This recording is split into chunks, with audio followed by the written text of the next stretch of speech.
ঠিক আছে, প্রার্থনা করি। সৃষ্টিকর্তা পিতা, তোমাকে ধন্যবাদ দিই। ধন্যবাদ পিতা প্রভু, তোমার অনেকগুলো করুণা দয়ার জন্যে। বিশেষ করে প্রার্থনা পিতা প্রভু, প্রতিদিন তুমি আমাদেরকে নতুন নতুন খাদ্য দ্বারা আমাদেরকে তৃপ্তি করছো, বড় করছো, বৃদ্ধি করছো, এবং তোমার মনের মতো আমাদেরকে তুমি গড়ে তোলার চেষ্টা করছো। তোমাকে ধন্যবাদ দিই পিতা প্রভু। আমরাও পিতা সেগুলোকে পেয়ে আমরা খুবই তৃপ্তি আনন্দেতে আছি। আর আমরা প্রতিদিন পিতা চাইছি পিতা প্রভু, আমাদেরকে তুমি নতুন নতুন খাদ্যের দ্বারা আমাদেরকে যেভাবে তুমি দেখাতে চাইছো সে আমরা দেখতে পারি। আর আমাদের তোমার আত্মিকভাবে তুমি যে বরদান বা যে গিফট আমাদেরকে দিয়েছো সেগুলোকে আমরা উপভোগ করতে পারি, ব্যবহার করতে পারি। প্রতিদিন পিতা তুমি আমাদের জন্য অনুগ্রহ করুণা দয়ার মধ্যে থেকে আমাদের যা কিছু প্রয়োজন জুগিয়েছো, এখনো বহন করছো, সমস্ত বিপদ থেকে রক্ষা করছো, যা কিছু প্রয়োজন জুগিয়েছো, তাই তোমাকে ধন্যবাদ দিই। আজকে যে বাক্য আছে পিতা বাবু, সেই বাক্যের মধ্যে থেকে আমাদের প্রত্যেকের সাথে কথা বলো। তোমার বাক্য জীবন্ত পরাক্রম পিতা, অনেক কিছু বিষয় আমাদের জানার দরকার আছে। তাই পিতা আজকে যে সাবজেক্ট আছে তার থেকে আমরা তুমি আমাদের কি প্রকাশ করতে চাইছো পিতা, আমাদের প্রত্যেককে আত্মিক চক্ষু আত্মিক কর্ণ খুলে দাও, যেন সেগুলোকে পড়তে পারি, বুঝতে পারি এবং হৃদয়ে গ্রহণ করতে পারি এবং সেগুলোকে নিজের জীবনে ব্যবহার করতে পারি। আমাদের প্রত্যেকে শক্তি দাও, বল দাও পিতা প্রভু, তোমার আত্মিক জ্ঞানে বৃদ্ধি করো, দয়া করো, করুণা করো। শুনলে প্রার্থনা যিশু নামে চাই, আমেন। আমি রিঙ্কিকে বলবো একটা আরাধনা গান করার জন্য। জয় যিশু সকলকে। মহান ঈশ্বরের গৌরব প্রশংসা করি, আসুন আমরা তার আরাধনায় চাই এবং তাকে ধন্যবাদ জানাই। খ্রিস্ট যিশু তোমার প্রেম আমি বর্ণনা করতে পারি। খ্রিস্ট যিশু তোমার প্রেম আমি বর্ণনা করতে পারি না। তুমি মহান, কত মহান, তুমি মহান, কত মহান, তুমি সর্বশক্তিমান। খ্রিস্ট যিশু তোমার প্রেম আমি বর্ণনা করতে পারি না। খ্রিস্ট যিশু তোমার প্রেম আমি বর্ণনা করতে পারি না। আকাশ মণ্ডল তোমার সকল গৌরব বর্ণনা করে। পাহাড় পর্বত সাগর তোমার ক্রিয়া প্রকাশ করে। আকাশ মণ্ডল তোমার সকল গৌরব বর্ণনা করে। পাহাড় পর্বত সাগর তোমার ক্রিয়া প্রকাশ করে। খ্রিস্ট যিশু তোমার প্রেম আমি বর্ণনা করতে পারি না। খ্রিস্ট যিশু তোমার প্রেম আমি বর্ণনা করতে পারি না। বনের পাখিরা ভোরে তোমার মহিমা প্রশংসা করে। দিবস দিবসের কাছে তোমার কথা যে বলে। বনের পাখিরা ভোরে তোমার মহিমা প্রশংসা করে। দিবস দিবসের কাছে তোমার কথা যে বলে। খ্রিস্ট যিশু তোমার প্রেম আমি বর্ণনা করতে পারি না। খ্রিস্ট যিশু তোমার প্রেম আমি বর্ণনা করতে পারি না। হ্যাঁ প্রভু, তোমার সেই প্রেম প্রভু যা তুমি আমাদেরকে করেছো প্রভু গো, আজকে আমাদের কাছে শব্দ নেই প্রভু তোমার সেই প্রেমকে বর্ণনা করার জন্য। আমরা ব্যর্থ প্রভু তোমার সেই প্রেমকে বর্ণনা করতে প্রভু গো। আজ তুমি আমাদের সেই মহা প্রেমে প্রেম করেছো প্রভু গো। আজ তোমার সেই প্রেমের গভীরতা প্রভু তুমি আমাদেরকে বুঝতে সাহায্য করো তোমার আত্মা দ্বারা প্রভু গো। ধন্যবাদ জানাই প্রভু তোমাকে। হে সর্বশক্তিমান প্রভু, তুমি আমাদের বিশ্ব পিতা, তোমাকে ধন্যবাদ করি, তুমি অন্ত ও আদি। হে সর্বশক্তিমান প্রভু, তুমি আমাদের বিশ্ব পিতা, তোমার ধন্যবাদ করি, তুমি অন্তরাদি। খ্রিস্ট যিশু তোমার প্রেম আমি বর্ণনা করতে পারি না। খ্রিস্ট যিশু তোমার প্রেম আমি বর্ণনা করতে পারিনি। হ্যাঁ বেটা, ধন্যবাদ জানাই প্রভু গো, তোমরা করি মহিমা করি প্রশংসা করি প্রভু গো। আজকে সকল কিছুই তোমার মহিমা করে প্রভু গো। আজকে তুমি আমাদের সৃষ্টি করেছো তোমার মহিমা এবং গৌরবের জন্য প্রভু গো। আজকে আমাদের জীবন দ্বারা তুমি মহিমান্বিত হও প্রভু গো। আজকে আমাদের দেখে যেন স্বর্গস্থ পিতার গৌরব এবং মহিমা হয় প্রভু। তুমি আমাদের প্রত্যেকজনকে সেইভাবে গড়ে তোলো এবং আমাদের প্রত্যেকজনকে তোমার রাজ্যের কাজের জন্য তুমি উপযোগী করে তোলো পিতা গো। ধন্যবাদ জানাই তোমার গৌরব তোমার প্রশংসা। Thank you Lord, thank you, thank you Lord, thank you Lord. Hallelujah, প্রভু ধন্যবাদ। Praise god. খ্রিস্ট যিশু তোমারই প্রেম আমি বর্ণনা করতে পারি না। এই গানটার মধ্যে কতটা গভীরতা আছে, প্রত্যেকটা ওয়ার্ড আমাদের হৃদয়কে ছুঁয়ে যায়। সত্যি তো, আমরা ঈশ্বরের গুণ, ঈশ্বরের কাজ, ঈশ্বরের মহিমা, ঈশ্বরের গৌরব আমরা কতটুকু বর্ণনা করতে পারি। ঈশ্বরের অস্তিত্ব এত বড় যে আমাদের জানতে গিয়ে সারা বছর কেটে যায়। ঈশ্বরকে চিনতে গিয়ে একটা মানুষের সারাটা বছর কেটে যায়, সে বর্ণনা করবে কি করে। প্রভুকে ধন্যবাদ যে তিনি নিজে আমাদের কাছে নিজেকে প্রকাশ করেছেন, আর সেই জন্য আমরা তাকে কিছুটা জানতে পেরেছি। আমাদের ঈশ্বর এরকম, যার নাম যীশু খ্রিস্ট, তিনি নিজে আমাদের কাছে নিজেকে প্রকাশ করেছে, তার জন্য আমরা তাকে কিছুটা জানতে পেরেছি। প্রভুকে ধন্যবাদ দিই যে গানটা অনেকদিন পরে শুনলাম, খুব ভালো লাগলো। আজকের যে বিষয় আমরা আলোচনা করব ঠিক করেছিলাম যে খ্রিস্ট পালকদেরকে বিচার করার অধিকার আছে। কেন এই বিষয়ে কথা বলছি, কারণ এখন একটা ট্রেন্ড চলে এসছে, একটা হাওয়া এসে গেছে যে দুম করে মানুষের বিচার করে ফেলছে। সেখানে পালকও আছে, বিশ্বাসীরাও আছে, আবার এমনি বিলিভারও, যারা নতুন, যারা প্রভুকে গ্রহণ করেছে।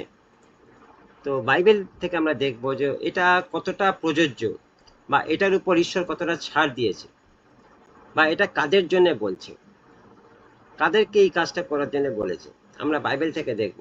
কারণ এখন ইউটিউব, ফেসবুক খুললে পরেই আমরা বিভিন্ন লোকের প্রচার শুনি, আর সেখান থেকে আমরা অনেক কিছু এমন বিষয় শুনতে পাই যে সেখানে একটা বিচার করার বিষয় চলে আসে, এবং তাদের কথা মতোই আবার অনেকে সেটাকে আবার নকল করতে যায়, এবং তারাও সেই বিচারের দায়ে পড়ে যায়।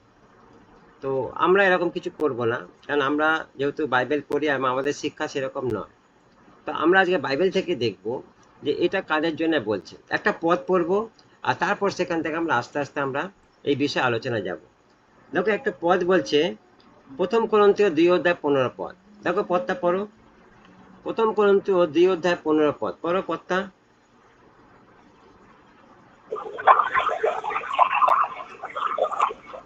কিন্তু যে আত্মিক সে সমস্ত বিষয়ে বিচার করে, আর হ্যাঁ, তাহার কাহারো দ্বারা হয় না। বলছে কিন্তু, মাইকটা বন্ধ করে দাও। বলছে কিন্তু যে আত্মিক, কি বলছে? কিন্তু যে পাস্টার, না সেটা বলছে না।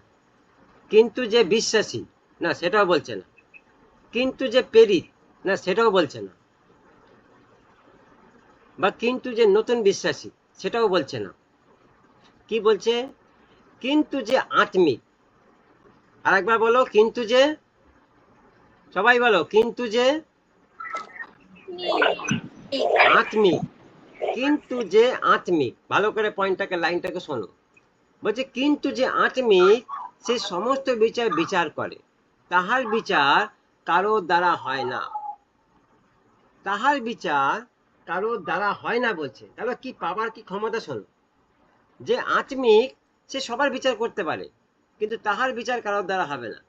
তার মানে এখানে পালককে রাখেনি, বিশ্বাসীকে রাখেনি, পেরিতকে রাখেনি, অ্যাপোস্টলকে রাখেনি। পেরিত অ্যাপোস্টল একই। তাহলে বলছে এটা কাদের, কার কথা বলছে? যে আত্মিক। এবার কথা, তুমি আত্মিক লোককে চিনবে কি করে? একটা আত্মিক লোককে তুমি চিনবে কি করে, বা তুমি একটা আত্মিক লোককে ভাববে কি করে যে আত্মিক লোক? বলো, একটা একটা ডেমো দাও, একটা বলো কিভাবে একটা লোককে বুঝবে সে আত্মিক।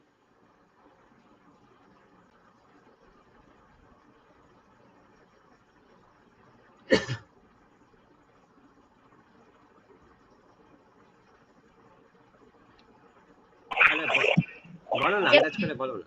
কার্য আর সত্যতে প্রেম করে তাকে আত্মিক বোঝা যায়। যে আর কি যে প্রেম করে, কার্য আর সত্যকে প্রেম করে। আচ্ছা, যে কার্য আর সত্যকে প্রেম করে তাকে আত্মিক লোক বলা যায়।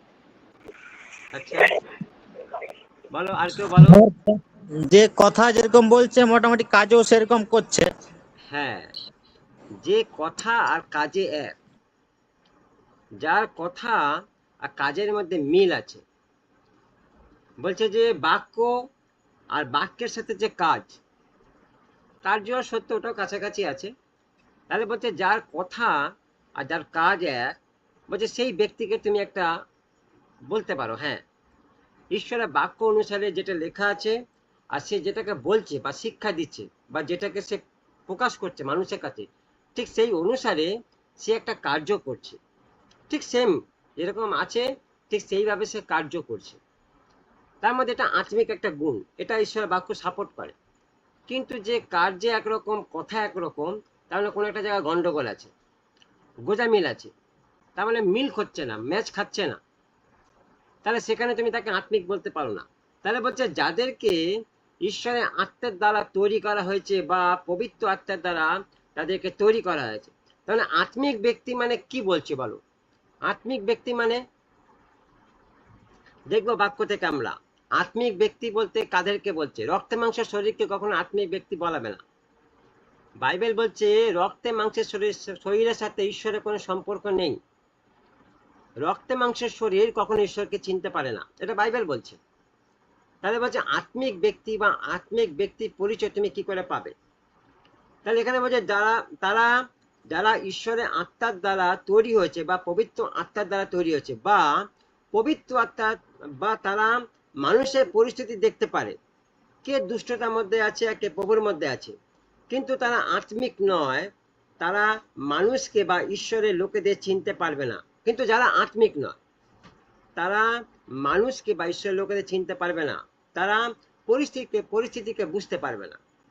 তার মানে একদিক থেকে বলছে ঈশ্বর যাদেরকে আত্মিক দ্বারা বা তার আত্মার দ্বারা তৈরি করছে বা তৈরি করেছেন, তাদেরকে ঈশ্বর সব রকম গুণ দেবে, তাদেরকে নলেজ দেবে, তাদেরকে কাজ করার ক্ষমতা দেবে, তাদেরকে পরিস্থিতি অনুযায়ী কোন জায়গাটা কি বলা হচ্ছে সেই সব রকম তাদেরকে উইজডম দেবে। এটা ঈশ্বর দেবে সেই মানুষকে বা সেই শিষ্যকে, এটা ঈশ্বরের কাজ।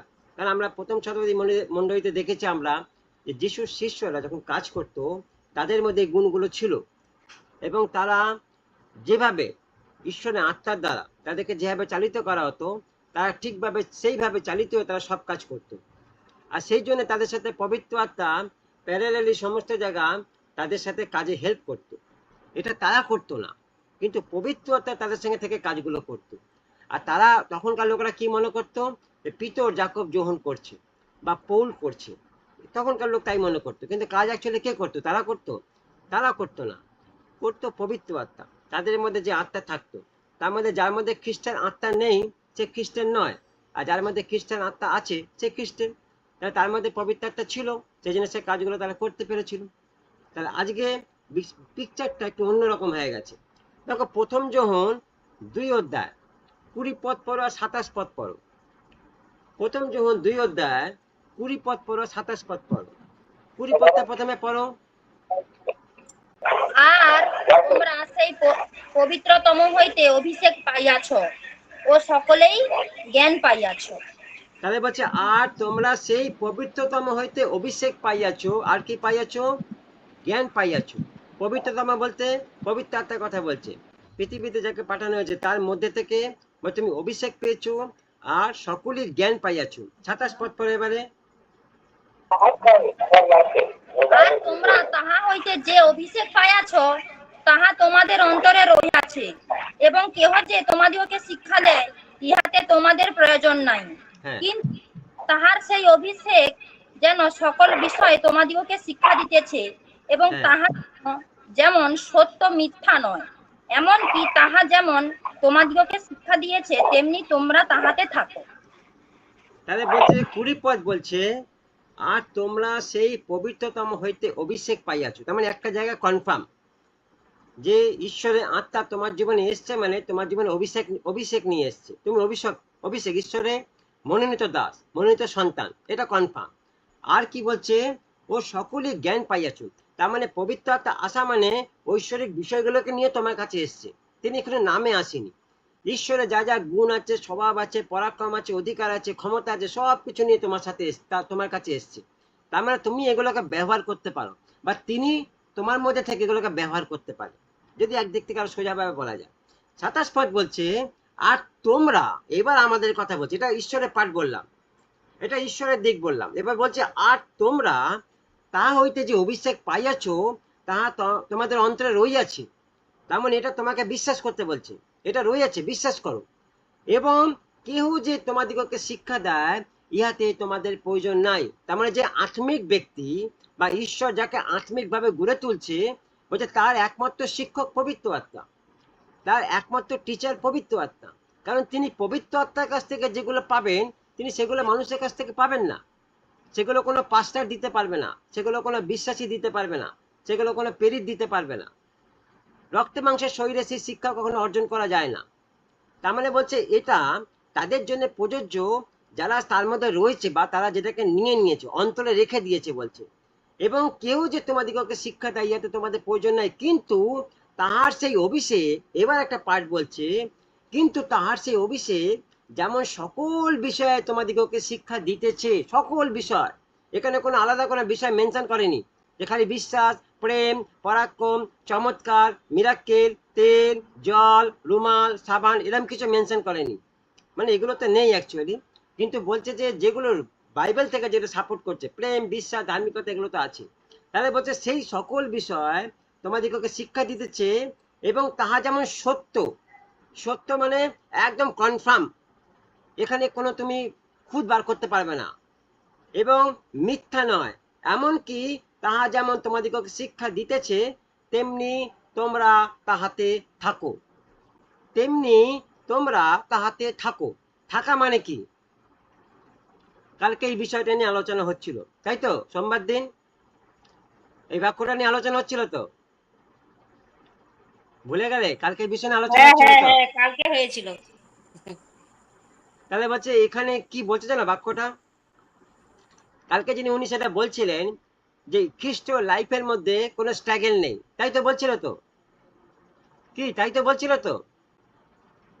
খ্রিস্টীয় জীবনের মধ্যে কোনো স্ট্রাগল নেই, খুব মাখম জীবন, তাই তো বলছিল তো কালকে? আরে হ্যাঁ কি না বলো না? হ্যাঁ, তাই তো কেয়া?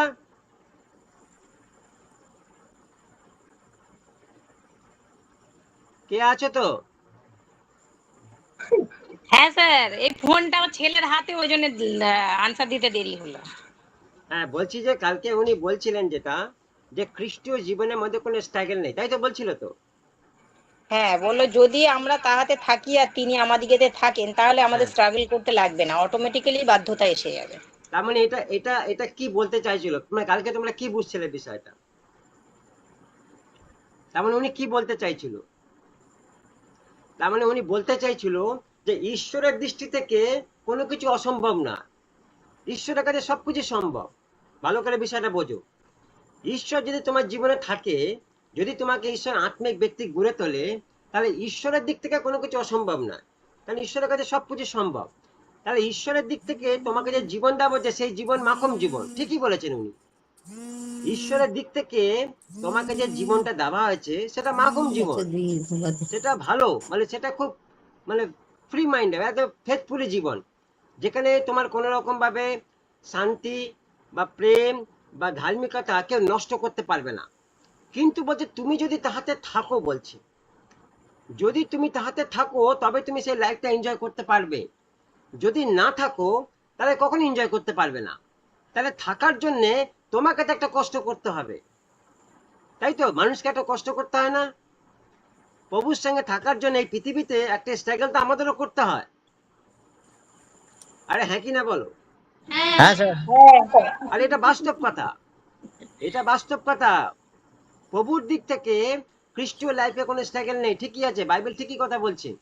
উনি কালকে ঠিকই কথা বললেন যে প্রভুর দিক থেকে খ্রিস্টের লাইফে কোনো স্ট্রাগল নেই, কিন্তু আমাদের বাস্তব জীবনে রক্ত মাংসের শরীরে আমাকে আমাকে তো তার সঙ্গে থাকতে হবে। তাহলে আমাকে থাকতে গেলে পরে আমাকে তো স্ট্রাগল করতে হবে, আমাকে একটা যুদ্ধ করতে হবে না? বলো করতে হবে কি করতে হবে না? যুদ্ধ করতে হবে। আরে 100% করতে হবে। আমাকে ব্যক্তিগতভাবে একটা ফাইট আমাকে প্রতিদিন করতে হবে প্রভুর সঙ্গে থাকার জন্য। তার মানে একটা রক্তে মাংসের একটা ফাইট আমার সঙ্গে থাকবে, একটা স্ট্রাগল আমার সঙ্গে থাকবে, যেটা বাস্তব, যেটার সাথে ওটার কোনো নেই, ওটার কোনো নেই। প্রভু যে জীবনটা দিয়েছে আর আমি যে জীবনটা পৃথিবীতে এতদিন প্রভুকে না জেনে করেছি, সেটার মধ্যে মানে অনেক পার্থক্য আছে, সেটা এক নয়। কিন্তু এক নয় বলে যখন এক করতে যাচ্ছি, তখন একটা জায়গা আমাকে ফাইট করতে হচ্ছে, কারণ প্রভু পবিত্র, আমি অপবিত্র, তাই তো? মানুষ তো অপবিত্র, প্রভু পবিত্র। তাহলে আমাকে যদি পবিত্র হতে হয়, তাহলে আমার যে অপবিত্রতা ছিল ওইগুলোকে সবকে ছুঁড়ে ফেলে দিতে হবে, আর তবেই আমি আস্তে আস্তে পবিত্রের দিকে যাবো। এই ছুঁড়ে ফেলার জন্য আমাকে একটা স্ট্রাগল করতে হচ্ছে, আমাকে একটা যুদ্ধ করতে হচ্ছে, আমাকে একটা ফাইট করতে হবে, এটা বাস্তব, তাই তো? বর্ষা, বলো বর্ষা, আছো তো? হ্যাঁ হ্যাঁ স্যার। এটা হচ্ছে তো জীবনে, চলছে তো এটা? হ্যাঁ আরে বলো হ্যাঁ কি না বলো, চলছে তো জীবনে এটা? হ্যাঁ, এটা চলছে তো।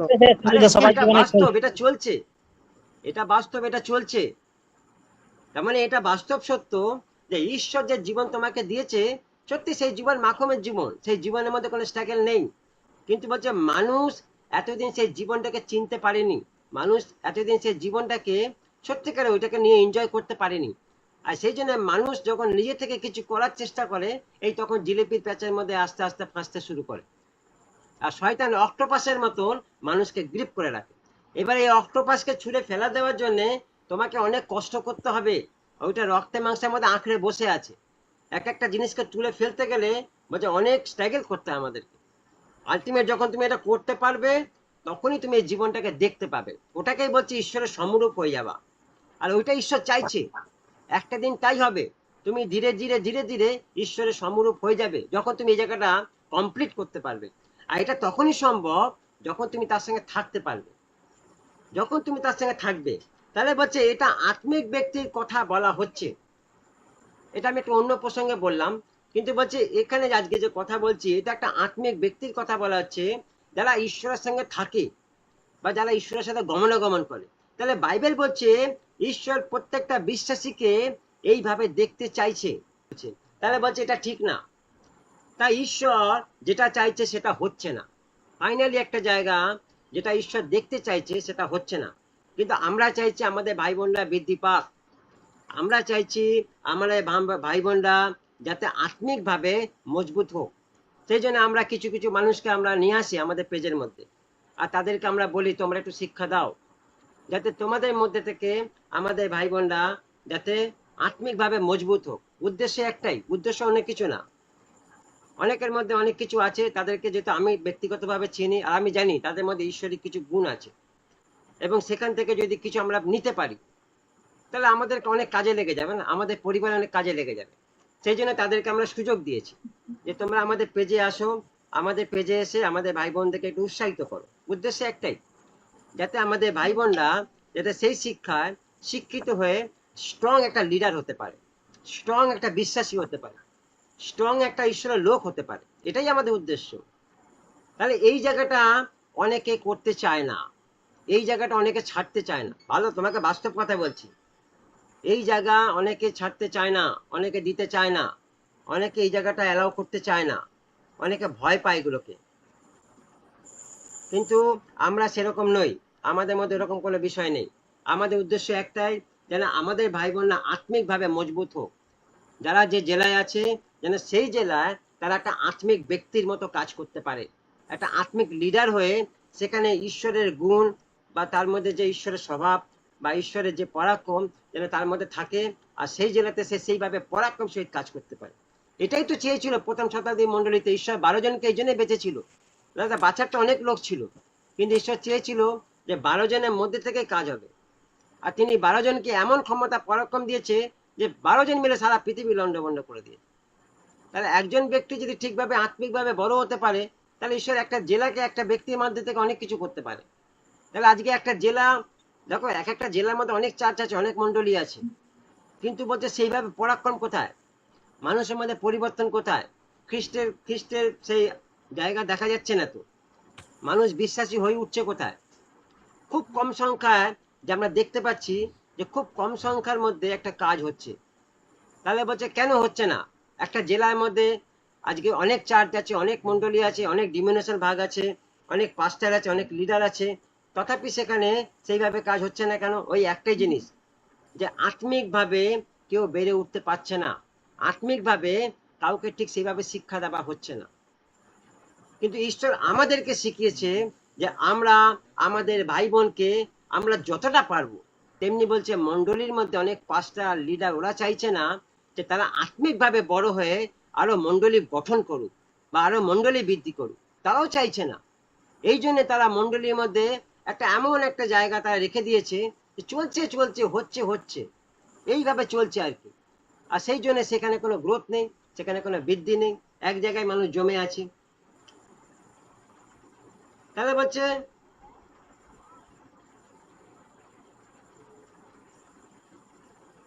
আচ্ছা, তেমনি আজ বেশিরভাগ মন্ডলীতে সঠিক শিক্ষা অভাব আছে, তাই ঈশ্বর যেটা চাইছে সেটা হচ্ছে না। তাহলে যে আত্মিক ব্যক্তি বিচার করার অধিকার দেওয়া হয়েছে, তার জন্য বাইবেল কিছু শর্ত রেখেছে। এবার বলছে যে আত্মিক ব্যক্তিকে বিচার করার অধিকার দেওয়া হয়েছে, তার জন্য বাইবেলে কিছু প্রোটোকল আছে, কিছু শর্ত আছে। বলছে বলছে সেগুলোকে এখন আমরা দেখব যে কি কি শর্ত আছে আর কিভাবে সে বিচার করবে। এটাকে ভালো করে আমরা শুনবো কিভাবে আত্মিক ব্যক্তিকে বিচার করতে বলা হয়েছে।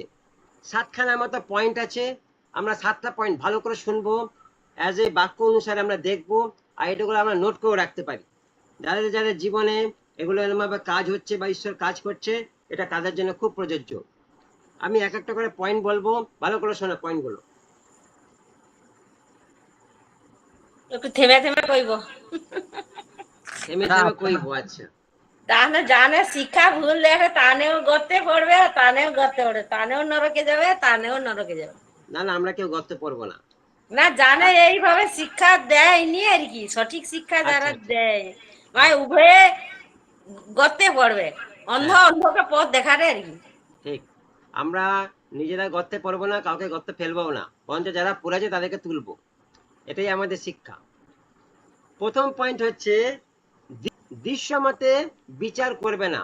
তার মানে বলছে চোখে দেখে বা কেউ যদি তোমাকে কিছু বলছে বা আবেগের বসে, বা কেউ তোমার কাছের লোক সেটাকে নিয়ে তোমাকে প্রিয়জন তোমাকে সে বলছে এরকম বটে, তাহলে বলছে দৃশ্যমতে বিচার করি না, কিন্তু ন্যায্যভাবে বিচার করো। কারণ অনেক সময় আমাদের চোখের দেখা ভুল হতে পারে, অনেক সময় আমাদের চোখের দেখা ভুল হতে পারে। তাহলে প্রথম বিষয় বলছে দৃশ্যমতে বিচার করিও না, কিন্তু ন্যায্যভাবে। ন্যায্য মানে কি? ন্যায্য মানে কি? ঠিক, যেটা ঠিক, হ্যাঁ, যেটা ঠিক, তার মানে যাচাই করতে বলছে। একটা ঘটনা ঘটেছে, আমি চোখে দেখতে পেলাম, কিন্তু ঘটনাটা কি সত্যতা আছে বা কি সত্য আছে আমরা জানি না। তারপরে ঘটনাটা যার মধ্যে ঘটছে, দুজন ব্যক্তিকে নিয়ে ঘটেছে, তাহলে দুজন ব্যক্তিকে সামনাসামনি রেখে যাচাই করে এই কাজটা করতে হবে। যে আত্মিক ব্যক্তি তার কথা বলছে, এটা হচ্ছে প্রথম পয়েন্ট দেখলাম। দ্বিতীয় পয়েন্ট, দ্বিতীয় বলছে বাক্য অনুসারে বিচার করতে হবে। যে আত্মিক ব্যক্তি হবে তাকে বাক্য অনুসারে যেরকম পরিস্থিতি আছে সেই অনুসারে কি বাক্য আছে। বাইবেলের মধ্যে সব রকম বাক্য লেখা আছে, সব রকমের বাইবেল আছে, বাক্য লেখা আছে। তাহলে বলছে বাক্য অনুসারে বিচার করতে হবে। দেখো যিশায় 8:20, যিশায় 8:20 বলছে, কেউ কিছু বলছো? না না, যিশায় 8:20 বলছে তোমাদের যেতে হবে ঈশ্বরের নির্দেশে এবং সাক্ষীর কাছে। যদি তারা ঈশ্বরের বাক্য অনুসারে কথা না বলে তবে বুঝতে হবে তাদের মধ্যে কোনো আলো নেই। তোমাদের যেতে হবে ঈশ্বরের নির্দেশে ও সাক্ষীর কাছে। তার মানে একটা ইসরায়েল জাতির মধ্যে ঈশ্বর একটা প্রোটোকল রেখেছিল যে ঈশ্বরের লোকের কাছে যাও, আর ঈশ্বরের লোক যেরকম আমি তাকে বলবো ঠিক সেইভাবে সে বিচার করবে। কিন্তু বলছে যারা এটা করছে না বা যারা এটা করতে পারছে না তাদের মধ্যে বলছে আলো নেই, তারা অন্ধকারের লোক, তারা আলোর লোক না। মেবি হতে পারে সে অনেক বড় লিডার, পাস্টার, রেভারেন্ড, বড় মিনিস্ট্রি হতেই পারে, কিন্তু বাইবেল তাকে সাপোর্ট করছে না, তার সাথে বাইবেলের বাক্য ম্যাচ করছে না। তাহলে এটা আত্মিক ব্যক্তি কথা বলছে, বিচার করার সময় তারা যদি ঈশ্বরের বাক্যকে সামনে না রাখতে পারে তবে তাদের জীবনে বলছে আলো নেই। কারণ বাক্যের মধ্যে সত্য আছে, বাক্য জীবন্ত, আর বাক্যই হচ্ছে যীশু খ্রিস্ট। তাহলে যীশু খ্রিস্ট যদি বাক্য রূপে পৃথিবীতে এসেছেন তাহলে বাক্যর মধ্যে তিনি আছেন, আর যখন আমরা বাক্যকে রাখছি মানে ঈশ্বরকেই রাখছি, আর ঈশ্বর যেখানে আছে সেখানে আলো থাকবে, অন্ধকার থাকবে না। তাহলে বলছে যদি ঈশ্বরের বাক্যকে সামনে রাখতে পারি তবে তাদের জীবনে বলছে আলো, তাদের জীবন। আচ্ছা, এটা আত্মিক ব্যক্তি কথা বলছে, বিচার করার সময় তারা যদি ঈশ্বরের বাক্যকে সামনে না রাখতে পারে তবে তাদের জীবনে বলছে আলো নেই। আমাদের পরিবারের সাথে এই রকম ঘটনা ঘটেছে, তাই তো? আমাদের পরিবারের সাথে এরকম ঘটনা ঘটেছে, আর আমরা কি করেছি? কি বাক্য না রাখে কাজ করেছি? আমরা কি করেছি? বাক্য না রেখে কাজ করেছি? না, আমরা বাক্য রেখেই কাজ করেছি। আমরা বাক্য অনুসারে কাজ করছি। আমরা বাক্য অনুসারেই কাজ করেছি, আমরা বাক্যের বাইরে যাইনি। কারণ গত 2 মাস ধরে কিছু একটা ঘটনা ঘটছিল আর আমরা দেখছিলাম ঘটনাগুলোকে। আলটিমেট আমাকে যখন ভিতরে ঢুকতে হলো বিষয়টার মধ্যে, আর তখন দেখলাম বিষয়টার মধ্যে অনেক গন্ডগোল হয়ে আছে, আর সেইগুলোকে যখন আমাকে শর্ট আউট করতে হলো বা আমাকে ঠিক করতে হলো তখন আমাকে বাক্য অনুসারেই কাজ করতে হয়েছে, আমি বাক্যের বাইরে যাইনি। তাহলে বলছে আমরা বাক্যকে সামনে রেখেই কাজটা করেছি। আমরা জানি কিছু লোক আমাদের এই পরিবারকে ভাঙার চেষ্টা করছিল, বা কিছু লোক আমাদের এই পরিবারকে ভ্রান্ত করার চেষ্টা করছিল। ইভেন তারা এখনো মানে এই ফোন টোন করে এখনো ডিস্টার্ব করছে কিছু কিছু ভাই বোনদের। যাই হোক, সেটা যারা করছে সেটা তারা তারা যা পারে করুকে। কিন্তু আমরা আমাদের জায়গা একটা ডিসিশন নিয়েছি, একটা সিদ্ধান্ত নিয়েছি যে আমরা এর বাইরে যাব না, বা আমরা এর পাড়ার পা বাড়াবো না। তাহলে আমাদের জায়গা আমরা বাক্য অনুসারে নিয়েছি, আমরা নিজেদের সিদ্ধান্ত নিইনি। আমরা যেটা সিদ্ধান্ত নিয়েছি সেটা বাক্য অনুসারে নিয়েছি, আর সেটা পরিবারের কাছ থেকে আমরা আলোচনা করেই নিয়েছি। এটাই বাইবেল এটাও সাপোর্ট করছে। তাহলে ঈশ্বরের বাক্য বলছে যে যারা দলভেদী, দেখো ভালো করে শোনো, ঈশ্বরের বাক্য বলছে যারা দলভেদী তাদেরকে 1 থেকে 2 বার চেতনা দাও, যদি না শোনে তাদেরকে অগ্রাহ্য করো বা বাদ দিয়ে দাও। দেখো লেখা আছে তীত 3:10, তীত 3:10 পড়ো।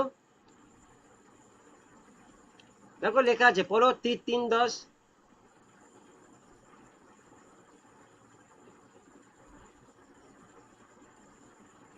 অন্নপূর্ণা পড়ো। এ সকল নিষ্ফল ও অর্থাৎ যে না না না, ভুল কইছি। তীত তিমোথী না, তীত। তিতে 3:10। হ্যাঁ, তীতে 3:10। 2-1 বার চেতনা দিবার পর অগ্রাহ্য।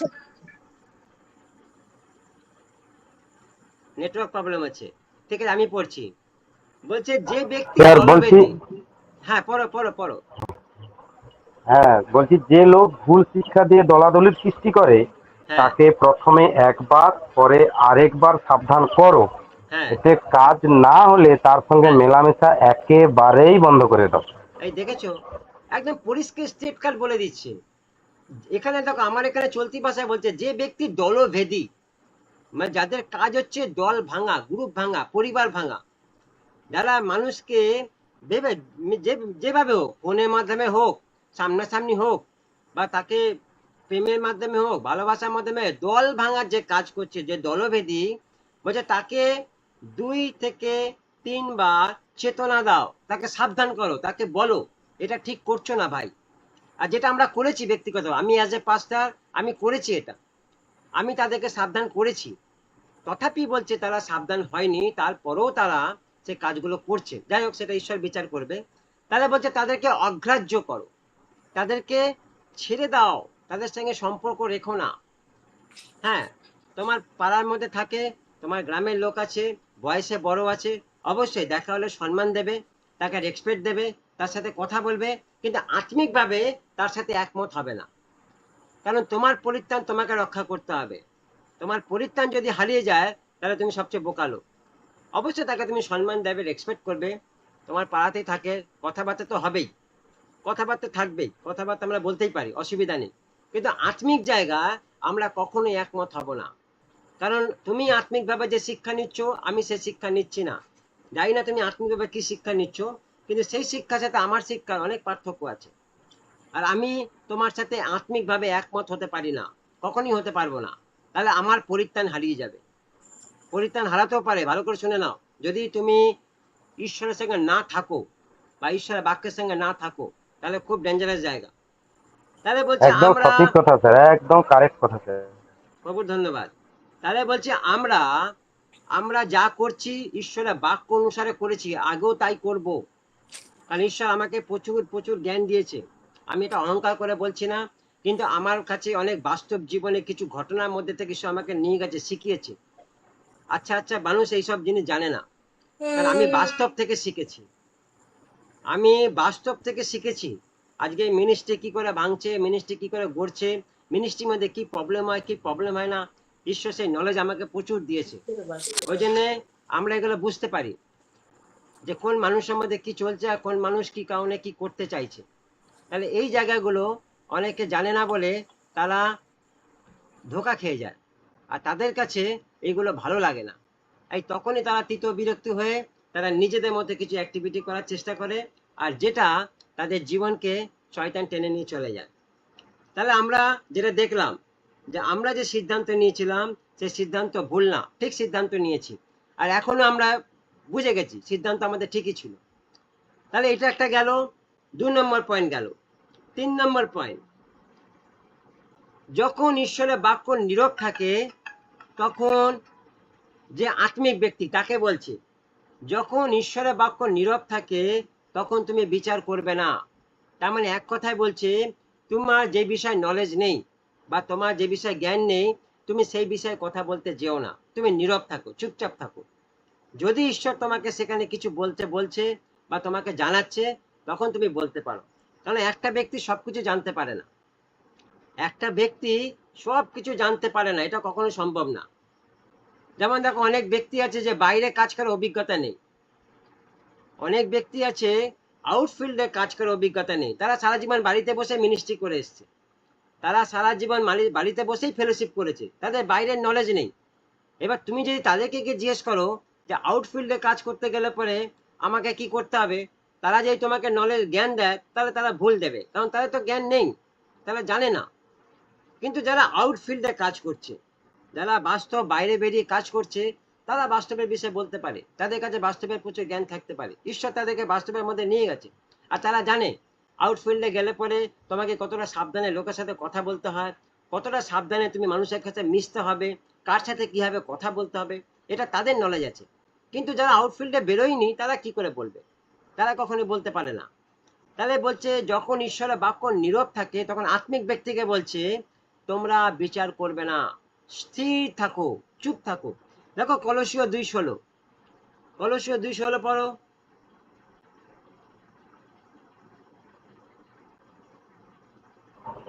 সেই জন্য খাওয়া দাওয়া বা হ্যাঁ, ধর্মীয় কোনো পর্ব কিংবা অমাবস্যা বা বিশ্রামবার নিয়ে তোমাদের দোষ দেবার অধিকার কারও নেই। তোমাদের দোষ দেবা ওদিকে খাবার। দেখো এখানে কি কথা বলছে, ভালো করে শোনো।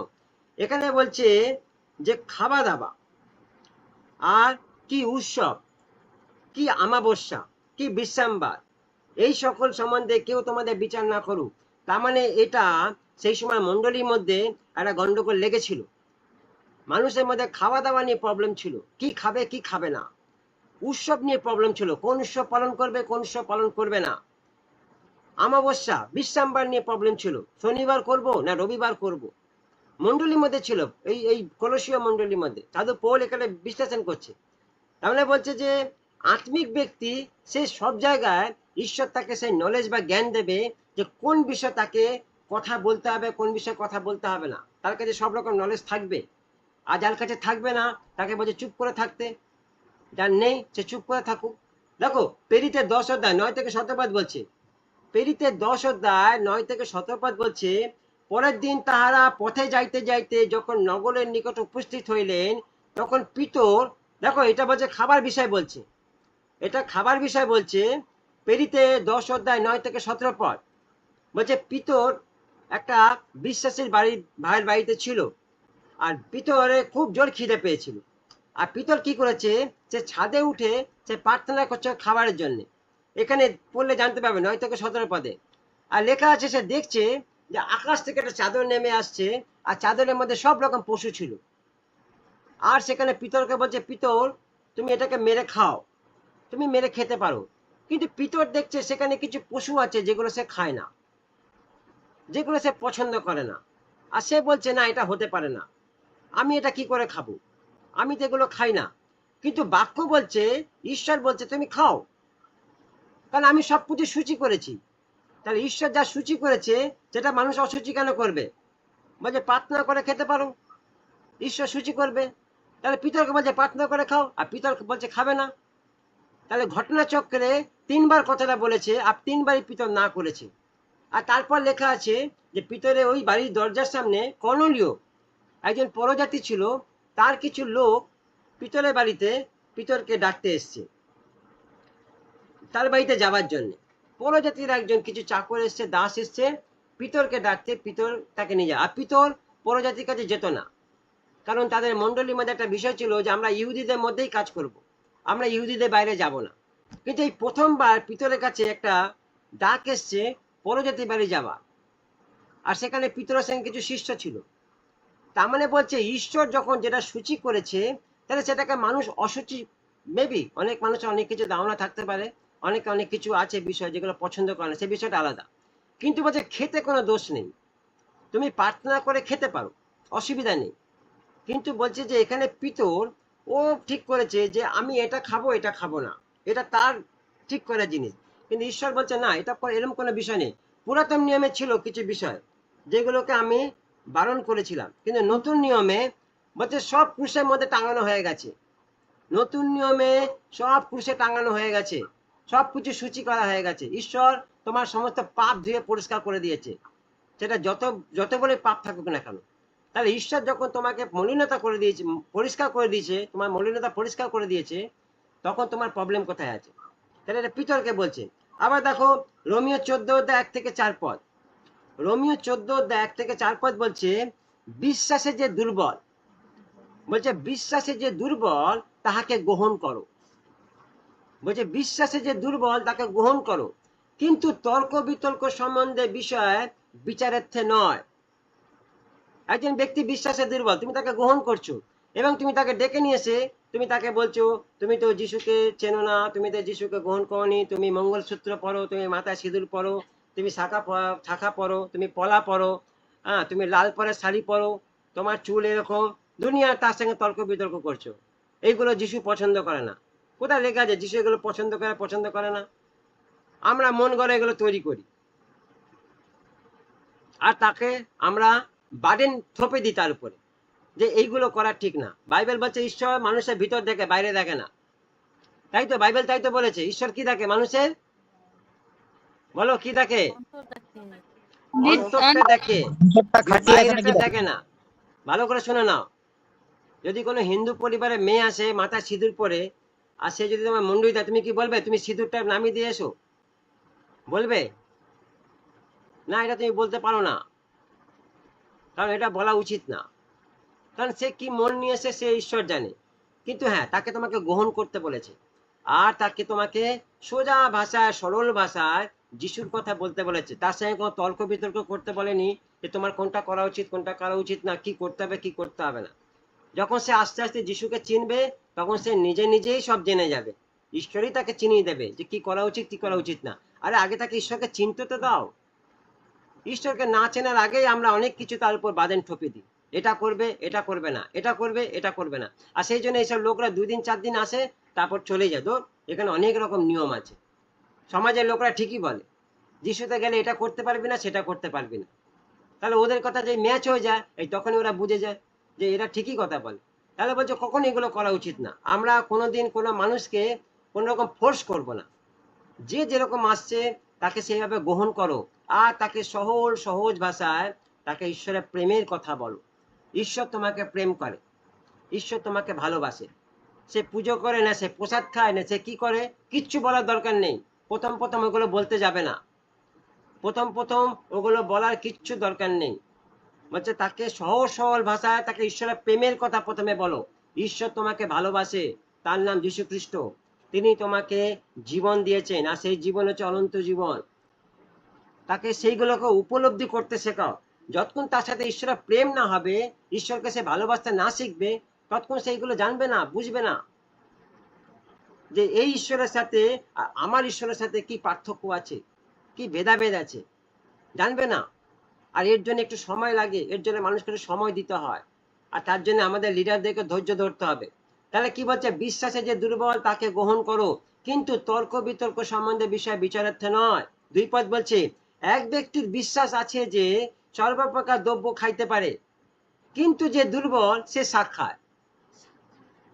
কিন্তু যে দুর্বল সে কি খায়, সে শাক খায়। শাক মানে ভেজিটেবল খায়, শাকাহারী, সে মাছ মাংস খায় না। সে জানে, সে জানে যে এইগুলো খেলে কিছু হবে না, কিন্তু সে খাচ্ছে কেন? কারণ সে জানে আমি খেলে পরে অনেক রকম লোক আমাকে আসবে, বা আমার বাড়ির লোক আছে বা আমার সমাজের লোক আছে, যেটা আমাদের সমাজে কালচারের মধ্যে নেই, তারা এসে আমাকে আটকাবে যে আমরা এগুলো খাই না, তুমি কেন খাচ্ছ। তাহলে সে ভেজিটেবল খাচ্ছে, শাকাহারী। 3 পদ বলছে, যে যা ভোজন করে সে এমন ব্যক্তিকে তুচ্ছ না করুক যে তাহা ভোজন করে না, এমন যে যাহা ভোজন না করে সে এমন ব্যক্তি বিচার না করুক যে তাহা ভোজন করে, কারণ ঈশ্বর তাহাকে গ্রহণ করিয়াছেন। তার মানে বলছে আমি আমি মেবি সবকিছু খাই, আমি ব্যক্তিগত আমার কথা বলছি, যে আমাকে যেটা আমার রুচি লাগে আমি খাই, আমার কাছে ওসব কোনো বিষয় নেই, যেটা আমার রুচি লাগে আমি সেটা খাই। তাহলে বলছে আমি এটা খাই বলে আমি কাউকে বাইফোর্স করতে পারি না, তুমি কেন খাও না, কি হয়েছে, খেলে পরে কিচ্ছু হবে না, খাও না। তার ভালো লাগে না, তার রুচি নেই, তাহলে আমি এখানে তাকে বাইফোর্স করতে পারি না বা বলতে পারি না। তার রুচি নেই, সে খায় না, আমার রুচি আছে আমি খাই, এইটুকুনি পার্থক্য। আবার কি, আবার সেও আমাকে বলতে পারে না যে তুমি এটা কেন খাও, তাহলে তারও কোনো বলার রাইট নেই। তাহলে বলছে যার যেরকম রুচি আছে সে খেতে পারে, অসুবিধা নেই, কারণ ঈশ্বর সবকিছু সূচি করেছে, আর ঈশ্বর গ্রহণও করেছে মানুষকে। তিনি তো সবার জন্য মরেছে, কোথায় লেখা আছে তিনি এর জন্য মরেছেন ওর জন্য মরেনি? বলো বাইবেলে কোথায় লেখা আছে না, যে তিনি তিনি এর জন্য মরেছেন বিয়ের জন্য মরেনি? কোন জায়গায় লেখা আছে? সবার জন্যই তিনি মরেছেন। তিনি সবার জন্য মরেছেন, তিনি তো কোনো ভেদাভেদ রাখিনি। তাহলে আমরা কে ভেদাভেদ রাখার? কোনো জিনিসে ভেদাভেদ রাখবো না আমরা, কারণ ঈশ্বর আমাদের ভেদাভেদ রাখা শেখায়নি আমাদেরকে। তাহলে বলছে যে ঈশ্বর তাকে গ্রহণ করিয়াছেন। 4 পদ বলছে, তুমি কে, তুমি কে যে অপরে ভিত্তের বিচার করো? কে তুমি? তুমি পাস্টার, তুমি বিশপ, তুমি রেভারেন্ট, তুমি এভারেন্ট, তুমি কে হে বাবা? কে তোমাকে অধিকার দিয়েছে যে তুমি অপরের বিচার করো? নিজ প্রভুর নিকটে হয় সে স্থির থাকে, আর নয় পতিত হয় লিখছে। যদি সে এটা না বোঝে তাহলে সে পতিত হয়ে যাবে, পতিত মানে ধ্বংস হয়ে যাবে। আর যদি সে স্থির থাকে তবে সে ঠিক থাকবে, প্রভু তাকে আগে এগিয়ে নিয়ে যাবে, বরং তাহাকে স্থির রাখা যাইবে, কেননা প্রভু তাহাকে স্থির রাখিতে পারেন। তার মানে যে এগুলো বুঝছে না, বলছে সে পতিত হয়ে যাবে। তারা আজকের এরকম বিষয় নিয়ে খুব চলছে তর্ক বিতর্ক, জেলার মধ্যে তো বেশি, প্রচুর জিনিস, ছোট ছোট বিষয় নিয়ে তারা খুব তর্ক বিতর্ক করে। না তারা জানে শাস্ত্র, আর না তারা জানে ঈশ্বরের বাক্য, তাদের কোনো জ্ঞানই নেই। তারা একটুখানি কোথা থেকে শিখেছে জেনেছে, বা কোনো ইউটিউব ফেসবুক থেকে দুনিয়ার লোকের আজকাল সব কাছেরা যেটাকে বলা ময়লা শুনছে, আর তারা সেগুলোকে নিয়ে নিজেদের মধ্যে অসার তর্ক বিতর্ক করে। এটা লেখা আছে, সেটা কোথায় লেখা আছে জিজ্ঞেস করলে বলতে পারবে না, তখন মুখ বন্ধ। তাহলে বলছে যে ঈশ্বর সবকিছুকে সূচি করেছে, তুমি খাবে কি খাবে না, গ্রহণ করবে কি করবে না, তোমার ব্যাপার, তোমার রুচি। এটা গেল খাবারের বিষয়। এবার বলছে উৎসবের বিষয়।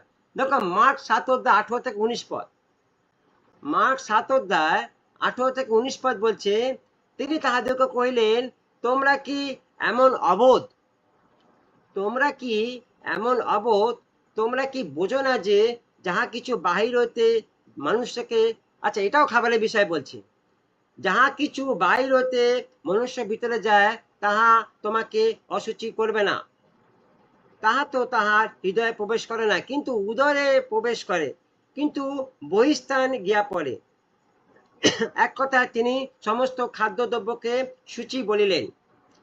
আর একবার পড়ছি, তিনি তাহাদিগকে কহিলেন, তোমরাও কি এমন অবোধ, তোমরা কি বোঝো না যে যাহা কিছু বাহির হইতে মানুষের ভিতরে যায় তাহা তাহাকে অসুচি করতে পারে না, তাহা তো তাহার হৃদয়ে প্রবেশ করে না, কিন্তু উদরে প্রবেশ করে এবং বহিস্থানে গিয়ে পড়ে। এক কথায় তিনি সমস্ত খাদ্যদ্রব্যে সূচি করলেন, বা তাদেরকে তিনি পরিষ্কার বললেন যে যেটা বাইরের থেকে ভিতরে যায় এতে মানুষ অসুচি হয় না, কিন্তু যেটা ভিতর থেকে বাইরে আসে সেটা মানুষ অসুচি হয়, সেটা মানুষকে অসুচি করে। তাহলে অনেকে বাইরের বিষয়টাকে তারা গ্র্যান্ড করেছে যে এটা খেলে অসুচি হবে, ওটা খেলে অসুচি হবে। বাইবেল বলছে না, ওটা খেলে কিচ্ছু হবে না, কোনো মানুষ অসুচি হয় না। তাহলে বলছে তিনি খাদ্যের বিষয়টাকে বললেন। আবার নতুন নিয়মের লোক পুরাতন নিয়মে ব্যবস্থার অধীনে নয়, বলছে আমরা নতুন নিয়মের লোক, পুরাতন নিয়মে আমরা ব্যবস্থার অধীনে নয়। ঈশ্বর আমাদের ব্যবস্থার নিয়ম থেকে স্বাধীন করেছেন। পুরাতন নিয়মে কিছু ছিল, কিন্তু নতুন নিয়মে এসব কিচ্ছু নেই, সব উঠে গেছে, যীশু খ্রিস্ট সব ক্লিয়ার করে দিয়েছে। দেখো গালাতিয়া 4 অধ্যায় 10 থেকে 11 পদ, গালাতিয়া 4 অধ্যায় 10 থেকে 11 পদ। এবার দেখো উৎসবের বিষয় বলছে, তোমরা বিশেষ বিশেষ দিন, মাস, ঋতু ও বৎসর পালন করতেছ, তোমরা বিশেষ বিশেষ মাস, দিন, ঋতু, বৎসর পালন করিতেছ। 11 পদ বলছে, তোমাদের বিষয় আমার ভয় হয়, কি জানি তোমাদের মধ্যে বৃথা পরিশ্রম করতেছি। তার মানে সাধু পৌল বলছে যে মণ্ডলীর মধ্যে এগুলো ঢুকে গেছিল। তারা তিথি, নক্ষত্র, দিন, যেটা জগতের লোকরা করে, আর সেটা তারাও করা শুরু করেছিল মণ্ডলীর মধ্যে। এটা আজকের কথা না, এটা পূর্ব থেকে চলে আসছে। বলছে আজকেও খ্রিস্টানদের কিছু উৎসব তাদের মতোই হয়ে গেছে। আজকেরও খ্রিস্টানরা বড়দিন পালন করে জগতের লোকেদেরই মতন, তারা গুড ফ্রাইডে পালন করে জগতের লোকেদেরই মতন, তারা ইস্টার পালন করে জগতের লোকেদেরই মতন। খ্রিস্টানদের প্রোগ্রামের মধ্যে ডিজে নাচ হয়, হিন্দি গান চলে, সেখানে জগতের মধ্যে ফাংশন হয়, আর সেখানে হিন্দি গানেই নাচ গান হয়, কালচারাল প্রোগ্রাম যেটাকে বলা হয়, আর ওপেন স্টেজ করে করা হয়, রাস্তার মধ্যে ওপেন স্টেজ করে সেগুলো করা হয়।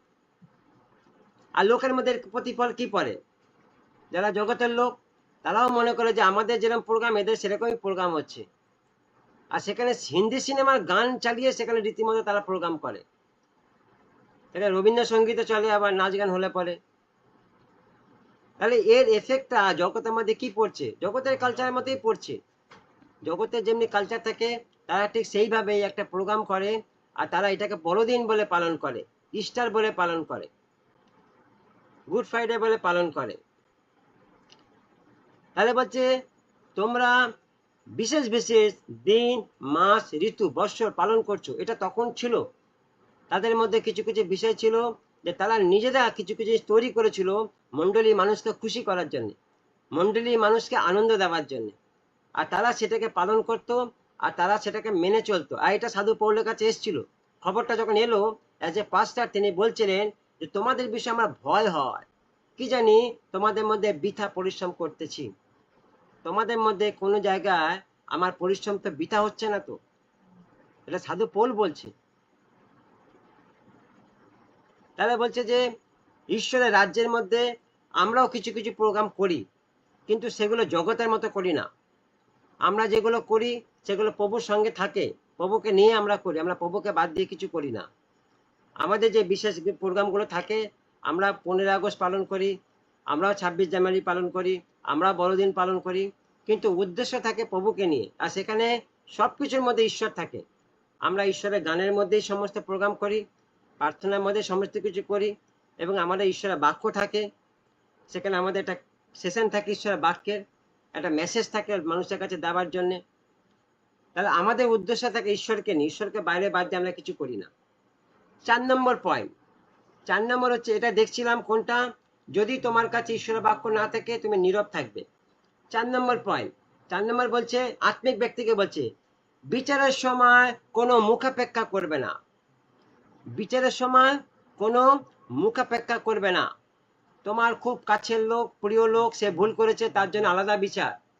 আর যে তোমার কাছের লোক না, প্রিয় লোক না, বা তাকে তুমি চেনো না, বা সে তোমার কোনো কাজে লাগে না, তার জন্য আলাদা বিচার না, এরকম না হয়, এরকম মুখাপেক্ষা করতে না করেছে।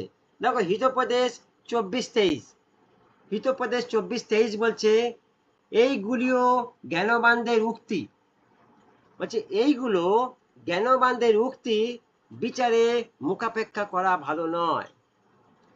জ্ঞানবানরা এটা বলে গেছে যে বিচারে মুখাপেক্ষা করা ভালো নয়। দেখো লেবীয় পুস্তক 19 অধ্যায় 15 থেকে 17 পদ, লেবীয় পুস্তক 19 অধ্যায় 15, 16 আর 17 বলছে, তোমরা বিচারে অন্যায় করিও না।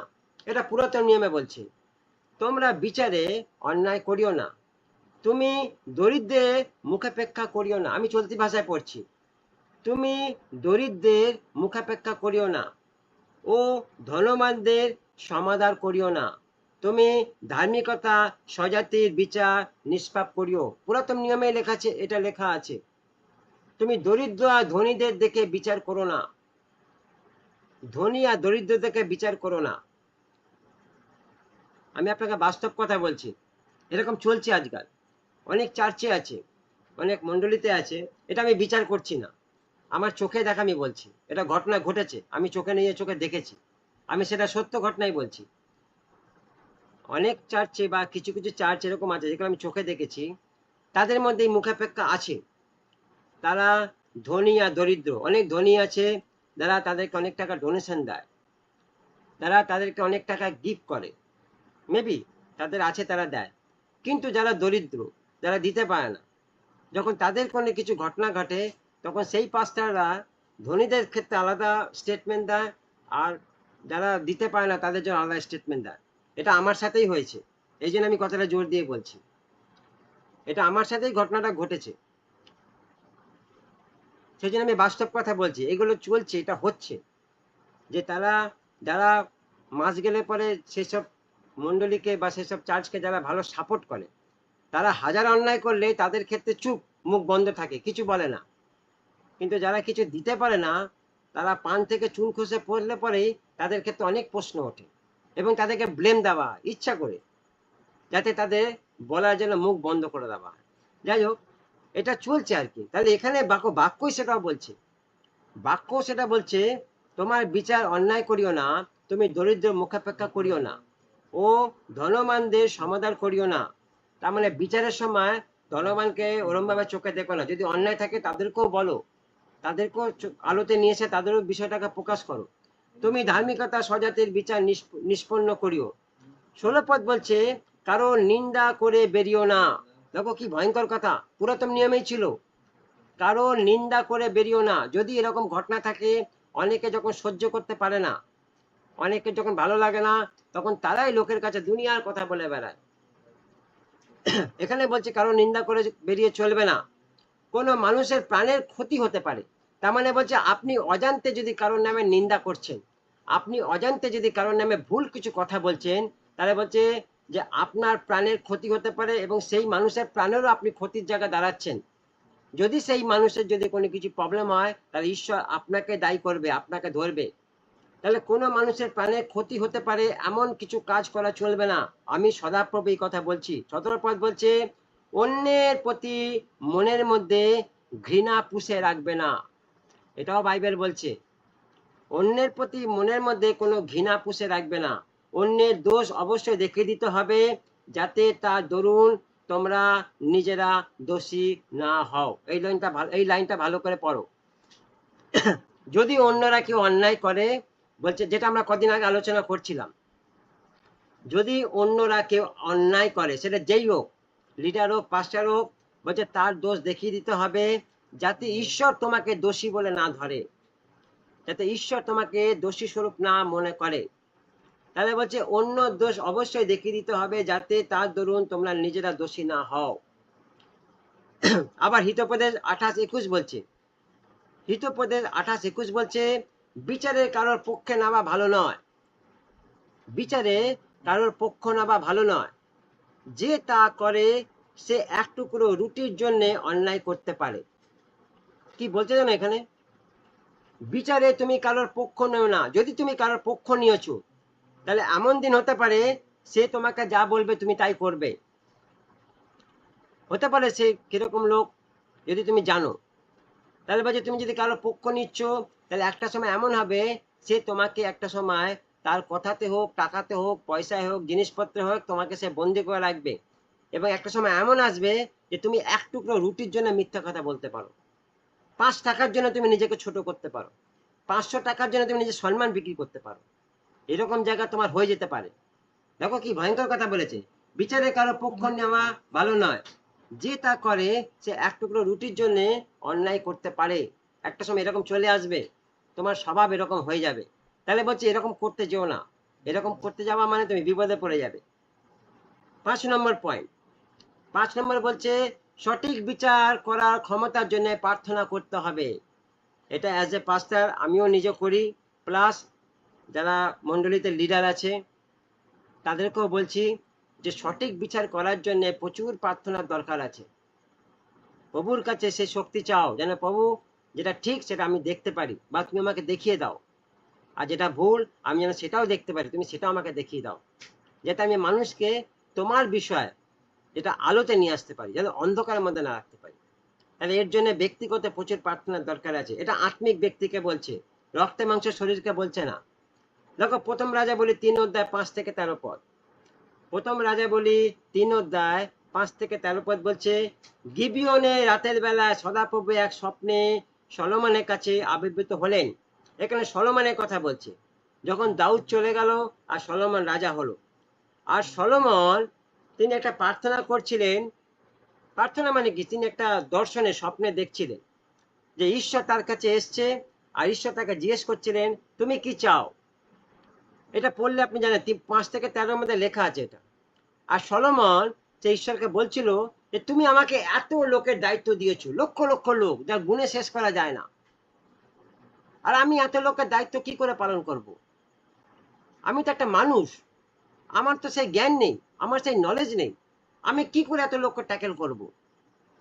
তাহলে তুমি এক কাজ করো, আমাকে সেই উইজডম দাও, আমাকে সেই জ্ঞান দাও, যেন এই লোকগুলোকে আমি তোমার বাক্যের দ্বারা আমি স্থির রাখতে পারি, আর তুমি যেরকম চাইছো ঠিক সেইভাবে দেখে গাইড করতে পারি।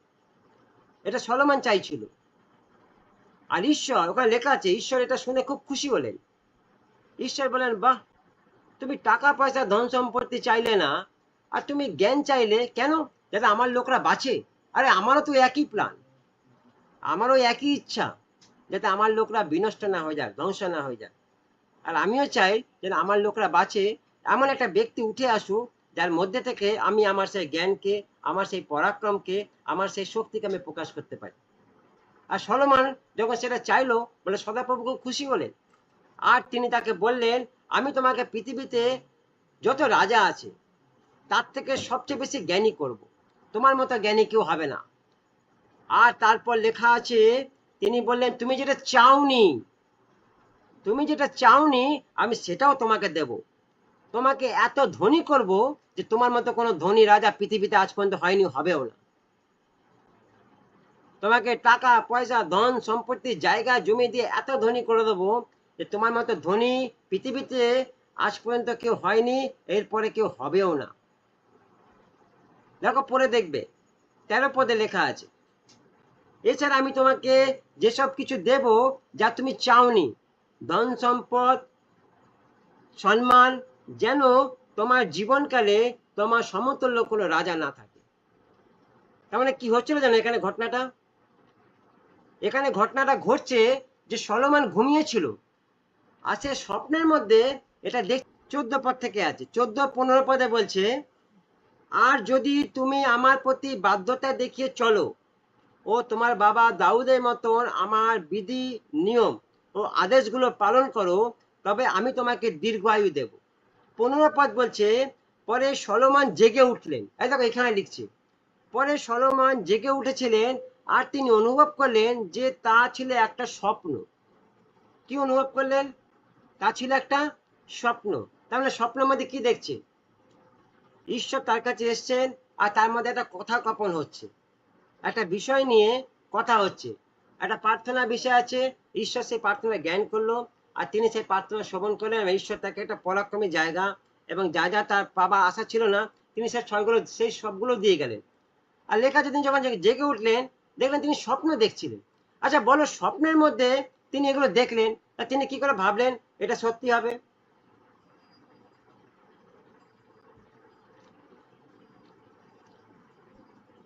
স্বপ্নে তো আমরা যেটা ভাবি সবসময় কি সত্যি হয়?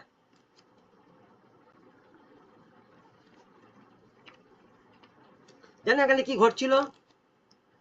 বলছে প্রার্থনাটা সলোমন করছিল না, প্রার্থনাটা সলোমনের আত্মা করছিল। ওই যে ঘটনাটা ঘটছিল, ওটা সলোমনের আত্মার সাথে ঈশ্বরের আত্মার কথা হচ্ছিল, সলোমনের সাথে হচ্ছিল না। কারণ সলোমন রক্তে মাংসের সাথে ঘুমিয়ে আছে, ও তো জানে না কি হচ্ছে, কিন্তু সলোমনের আত্মার সাথে আর ঈশ্বরের আত্মার কথা হচ্ছে, আত্মায় আত্মায় কথা হচ্ছে। আর আত্মা বলছে যে আমি এইগুলো, এই মানুষটার সাথে আমি তো থাকবো, তাহলে এই মানুষটার সাথে আমি কি করে থাকবো? তাহলে আমার তো এইগুলো দরকার আছে, এই মানুষটাকে আমাকে সেটা বোঝাতে হবে, তাহলে সেই পরাক্রম ক্ষমতাগুলো আমার দরকার আছে। এই তখন ঈশ্বরের আত্মা সলোমনের আত্মাকে এইগুলো সব ইনপ্যাক্ট করছে, এক একটা করে জ্ঞান দিচ্ছে, বুদ্ধি দিচ্ছে, তার যা যা দরকার তাকে দিচ্ছে। কারণ তখন পবিত্র আত্মা পৃথিবীতে নেমে আসেনি, আর সেই আত্মা যখন পরাক্রমী হলো আর যখন সলোমনের মধ্যে নেমে এলো, আর তখন সলোমনের ফট করে ঘুম ভেঙে গেল। আর সলোমন তখন দেখে এটা স্বপ্ন। তাহলে বাইবেল এক থেকে বলছে যে রক্তে মাংসের শরীরে প্রার্থনা ঈশ্বর শোনে না। ভালো করে শুনে নাও, রক্তে মাংসের শরীরে প্রার্থনা ঈশ্বরের কাছে যাবে না কোনোদিন। আত্মায় প্রার্থনা যেটা হচ্ছে সেটা যাবে। আত্মা প্রার্থনা মানে মতি 5 অধ্যায় যে লেখা আছে, ধন্য ধন্য শব্দ করে যে কথাগুলো লেখা আছে, যারা শোক করে, যারা দিনহীন, এগুলো সব আত্মার কথা লেখা আছে। যাদের মধ্যে জিনিসগুলো আছে, বলছে তারা আত্মিক ব্যক্তি, আর তারা আত্মিকভাবে প্রভুর কাছে আসে। তারা রক্তে মাংসে প্রার্থনা করে না, তারা আত্মিকভাবেই প্রার্থনা করে। তারা জেগে থাকা অবস্থাও করতে পারে, ঘুমিয়ে থাকা অবস্থাও করতে পারে। তাহলে বলছে ঈশ্বর আত্মার কথা শুনবে, রক্তে মাংসের কথা শুনবে না। যারা রক্তে মাংসের কথা বলছে তাদের জীবনে কাজ দেখতে পাবে না, ঈশ্বর সেই কথা শোনে না। রক্তে মাংসের মানুষ কখনই ঈশ্বরের কাছে পৌঁছাতে পারে না, কখনই পৌঁছাতে পারবেও না। তাই জন্য বলছে এটা সলোমনের আত্মার সাথে আর ঈশ্বরের আত্মার সাথে একটা কথা কপন হচ্ছিল, আত্মায় আত্মায় কথা হচ্ছে। আর সলোমন রক্তে মাংসে ঘুমিয়ে আছে, আর সে উঠে দেখছে আরে এটা স্বপ্ন। এটা আমাদের সাথে হয়, আমাদের আত্মার সাথে ঈশ্বর আত্মার কথা হয় একটা সময়, আর তখন আমরা একটা স্বপ্নের দ্বারা বুঝতে পারি। বুঝতে পারছো? 6 পদ বলছে, 6 পদ বলছে বিচারের মধ্যে দয়া থাকতে হবে, তুমি কঠোর ভাবে বিচার করতে পারো না। আত্মিক ব্যক্তিকে বলছে, যে আত্মিক ব্যক্তি, এখানে পাস্টার বিশ্বাসী কথা কিন্তু বলছি না আমি, আত্মিক ব্যক্তি যার মধ্যে ঈশ্বরের আত্মা আছে আর যার মধ্যে ঈশ্বরের উইজডম আছে তার কথা বলছি। আত্মিক ব্যক্তি বিচারের মধ্যে তাকে দয়া থাকতে হবে। দেখো মতি 7 অধ্যায় 1 থেকে 2 পদ বলছে, মতি 7 অধ্যায় 1 থেকে 2 পদ বলছে, তোমরা অপরের বিচার করো না, নইলে তোমাদেরও বিচার করা হবে। অপরের বিচার মানে জগতের লোকের কথা বলছে। কারণ যেভাবে তোমরা অপরের বিচার করবে সেইভাবে তোমাদের বিচার করা হবে, এবং যে মানদণ্ডে তোমরা পরিমাপ করবে সেই একই মানদণ্ডে তোমাদেরকেও পরিমাপ করা যাবে। সেম জিনিস যেটা জগতের লোকের ক্ষেত্রে ঈশ্বর জাজ করবে সেটা তোমার ক্ষেত্রেও করবে, যদি তুমি জগতের লোকের বিচার করো তবে। তার মানে পরজাতি যারা যিশুকে বিশ্বাস করে না তাদের প্রতি আমাদের চিন্তাধারা একটু আলাদা থাকতে হবে, বদলাতে হবে। আর তাদের প্রতি আমাদের অনেক অনেক বিচার করে ফেলি অজান্তে। কিছু কিছু জায়গা আমরা একটুখানি অ্যাগ্রেসিভ হয়ে যাই, আর তখন আমাদের মুখ থেকে কিছু কথা বেরিয়ে পড়ে, সেটা বিচারের কথাই বেরিয়ে ফেলে। তাহলে বলছে এখান থেকে এরকম সাবধান থাকতে আমাদেরকে, যাতে এরকম ঘটনা না ঘটে। রোমিও 10:13 বলছে, রোমিও 10:13 বলছে, কারণ যে কেউ প্রভুর নামে ডাকিবে সেই পরিত্রাণ পাবে। আজকে তুমি যার বিচার করছো, হয়তো কালকে সে ঈশ্বরের কথা শুনে সে মনে মনে ঠিক করেছে আমি যিশুকে ভালোবাসি, আমি যিশুকে ছাড়বো না। তুমি হয়তো জানো না, আর তুমি অলরেডি তার বিচার করে ফেলছো। তাহলে বলছে সে তো পরিত্রাণ পেয়ে চলে যাবে, কিন্তু তুমি আটকে যাবে। তুমি 10 বছরের খ্রিস্টান হতে পারো, তুমি 50 বছরের খ্রিস্টান হতে পারো, আবার তুমি 5 বছরের খ্রিস্টান হতে পারো, তুমি আটকে যাবে। কিন্তু সেই ভাই সেই বোন হতে বেরিয়ে যাবে, র্যাপচারে চলে যাবে, তুমি যেতে পারবে না। তাহলে বলছে খুব সাবধান। যদি কেউ মণ্ডলীর মধ্যে কোনো রকম অন্যায় কাজ করে, তবে অবশ্যই মণ্ডলীর পালককে বিচার করতে হবে। মণ্ডলীর লোকেদের একটা শাসন করার ক্ষমতা পালককে দিয়েছে। তারা চার্চের মাথা বা যারা চার্চের পালক, যাদের আন্ডারে ঈশ্বর চার্চকে দিয়েছে দেখাশোনা করার জন্য, তাদের একটা দায়িত্ব সবসময় আছে। মণ্ডলী যারা বিশ্বাসী তাদেরকে শাসন করা বা তাদেরকে অন্যায় দেখিয়ে দেওয়া, অন্যায় কাজ তাদেরকে বার করে নিয়ে আসা। দেখো 1 করন্থীয় 5:1-5 1 করন্থীয় 5:1-5 বলছে, আমাকে বাস্তবিক এই রকম সংবাদ দেওয়া হয়েছে যে তোমাদের মধ্যে অনৈতিক যৌনচার রয়েছে। দেখো সাধু পৌল বিচার করছে, দেখো মণ্ডলী বিচার করছে, একটা ঘটনা ঘটেছে, আর সেই ঘটনা সাধু পৌলের কাছে এসছে। কি ঘটনা? যৌনচার মানে ব্যভিচার। দেখো কিরকম ব্যভিচার বলছে, আরটা এমন ধরনের যা পরজাতিদের মধ্যে দেখা যায় না। দেখো কি ভয়ঙ্কর, মণ্ডলীর মধ্যে বলছে কিরকম? এক ব্যক্তি তার বিধাতার সঙ্গে সহবাস করছে। বিধাতা মানে তার মায়ের সাথে। এক ব্যক্তি তার মায়ের সাথে সহবাস করছে, ব্যভিচার করছে। কখন বলছে কথা? বলছে 1ম শতাব্দী মণ্ডলীর মধ্যে এটা ছিল। মণ্ডলীর কথাই বলছে এটা। আর সাধু পৌল এটা শুনে অবাক হয়ে গেছে, বলছে পরজাতির মধ্যে এই কালচার নেই, তাহলে মণ্ডলীর মধ্যে এই কালচার করতে ঢুকে গেল। দেখো সাধু পৌল কি বিচার করছে দেখো। আর তোমরা গর্ব করছো, তোমরা কি দুঃখে ভরাক্রান্ত হইয়া, এবং যে লোকটি এই কাজ করেছে তাকে তোমাদের সহভাগিতা থেকে বহিষ্কার করা উচিত ছিল না? তোমরা যখন শুনেছো যে এই ব্যক্তিটা এই কাজ করেছে, তোমরা সঙ্গে সঙ্গে তাকে কেন বার করে দাওনি? তোমরা তার সঙ্গে রেখেছো কেন? আর তোমরা তার সঙ্গে সহযোগিতা বা কেন করছো? দেখো মণ্ডলীকে বলছে এটা। এবার বলছে, আমি যদি সশরীরে তোমাদের মধ্যে নেই, সাধু পৌল বলছে, আমি তোমাদের মধ্যে সশরীরে নেই, তবু আত্মায় আমি তোমাদের সঙ্গে আছি। আর আমি ইতিমধ্যে একজন উপস্থিত ব্যক্তির মতন সেই ব্যক্তি বিচার করিতেছি যে এমন করছে। 4 পদ বলছে, তোমরা যখন প্রভু যিশুর নামে সমাবেত হও এবং আমিও আত্মায় তোমাদের সঙ্গে থাকি ও প্রভু যিশুর পরাক্রম উপস্থিত থাকে। 5 পদ বলছে, সেই ব্যক্তিকে শয়তানের হাতে সমর্পণ করো। কি বলছে? সেই ব্যক্তিকে শয়তানের হাতে সমর্পণ করো। তার শাস্তির দরকার আছে, তার দণ্ডের দরকার আছে, তার শাসনের দরকার আছে। সে পালকের কথা শুনছে না, সে মণ্ডলীর কথা শুনছে না, বিশ্বাসী ভাই বোনদের কথা শুনছে না, ছেড়ে দাও তাকে শয়তানের হাতে। তাকে দিয়ে দাও শয়তানের হাতে, প্রার্থনা করো যাতে তার জীবনে এমন কিছু ঘটুক যেন সে টের পায় যে সে কি কাজ করেছে। কিন্তু বলছে, দেখো তার পরের পদে লেখা আছে, যেন তার পাপময় চরিত্রের বিনাশ না হয়। এমন করো না যেন তার পাপময় চরিত্রের বিনাশ হয়, বরং তার আত্মা আমাদের প্রভুর দিনে রক্ষা পায়। তার মানে তার প্রাণটা যেন রক্ষা পায়, উদ্দেশ্য যেন সেটা থাকে, যেন তার প্রাণ বিনাশ না হয়ে যায়। অবশ্যই তার দণ্ডের দরকার আছে, শাসনের দরকার আছে, তার একটা শাস্তির দরকার আছে। সে যে কাজ করেছে তার জন্য তার শাস্তির দরকার আছে, কিন্তু তার জন্য প্রাণটা নষ্ট না হয়ে যায়, ওই দিকটা খেয়াল করতে হবে। ঈশ্বরকে বলো যে প্রভু যেন তার প্রাণ নষ্ট না হয়ে যায়, তাকে তুমি এমন একটা দণ্ড শাসন দাও যেন সে চেতনা পেয়ে ফিরে আসে, যেন সে অনুভব করতে পারে সে কি অন্যায় করেছে, সে কি ভুল করেছে, কিন্তু তার প্রাণকে তুমি রক্ষা করো। এটা মণ্ডলীর কাজ, এটা মণ্ডলীর পালকের কাজ, বা এটা মণ্ডলীর আত্মিক ব্যক্তির কাজ। 7 পদ, 7 নম্বর পয়েন্ট, লাস্ট পদ, 7 নম্বর পয়েন্ট বলছে, বিচার করার আগে নিজেকে, এটা খুব ইম্পর্টেন্ট, বিচার করার আগে নিজেকে বিচার করতে ভুলবে না। এটা সব থেকে ইম্পর্টেন্ট পয়েন্ট, লাস্টে বলা হয়েছে এটা। যে আত্মিক ব্যক্তি বিচার করবে সে যেন বিচার করার আগে নিজেকে একটা ভালো করে বিচার করে নেয়। যদি নিজেকে বিচার না করে আর সে যদি বিচার করতে নেমেছে, তাহলে শয়তান তাকে ধরবে, ধরবেই ধরবে, 100% ধরবে। তার মানে বলছে আমি কারোর বিচার করছি আর আমি সেই জায়গায় দুর্বল, আমি সেই জায়গায় ভুল করি, তাহলে আমি কি করে বিচার করতে পারি?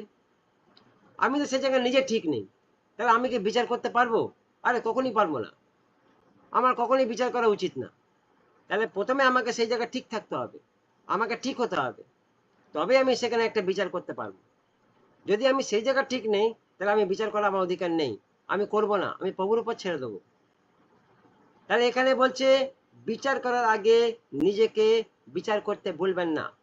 দেখো প্রথম কোরিন্থীয় 11 অধ্যায় 30 আর 33 পদ পড়ে নাও, পড়ে এটা শেষ করবো। প্রথম কোরিন্থীয় 11 অধ্যায় 30 আর 33 পদ। সেই জন্যই তোমাদের মধ্যে অনেকে দুর্বল আর অসুস্থ হয়েছে, হ্যাঁ, আবার অনেকে মারাও গেছে। মারাও গেছে। যদি হ্যাঁ যদি আমরা নিজেদের বিচার করে দেখি, তবে হ্যাঁ, আমরা প্রভুর বিচারের হাত থেকে রেহাই পাই। রেহাই পাই। হ্যাঁ, কিন্তু আমাদের বিচার যখন প্রভু করেন, তখন তিনি আমাদের শাসন করেন, যাতে জগতের সকলের সঙ্গে আমাদের দোষী বলে স্থির করা না হয়। হালেলুয়া। বুঝতে পারছো? তার মানে যে কিন্তু যদি আমরা নিজেরা বিচার করতাম, তাহলে বিচারের দায় পড়তাম না। তার মানে বলছে আমরা অনেক সময় নিজেদের বিচার করি না, আর সেই জন্য অনেক সময় আমরা বিচারের দায় পড়ে যাই। তাহলে খুব সাবধান, আত্মিক ব্যক্তিকে যখনই কোনো জায়গায় এরকম বিষয় আসে, তাকে প্রথমে নিজেকে একবার চেক করে নিতে হবে যে তুমি কি সেই জায়গায় ঠিক আছো। তো যদি আছো, এগিয়ে যাও, আর যদি তুমি সেই জায়গায় ঠিক নও, তাহলে বাবা তুমি থেমে যাও, নাহলে কিন্তু ঈশ্বর তোমাকে দেখছে, আর ঈশ্বর যখন তোমাকে ধরবে, কেউ তোমাকে বাঁচাতে পারবে না। ওই দেখো লেখা আছে এখানে, যখন আমরা প্রভুর দ্বারা বিচারিত হই, আমরা শাসিত হই, যেন আমরা জগতের মধ্যে শাস্তিপ্রাপ্ত না হই। ঈশ্বরের শাস্তি খুব ভয়ঙ্কর। যারা পেয়েছে, যারা সেখান থেকে পেয়ে জয় করে বেরিয়ে এসছে, তারা জানে। প্রভুর ধন্যবাদ।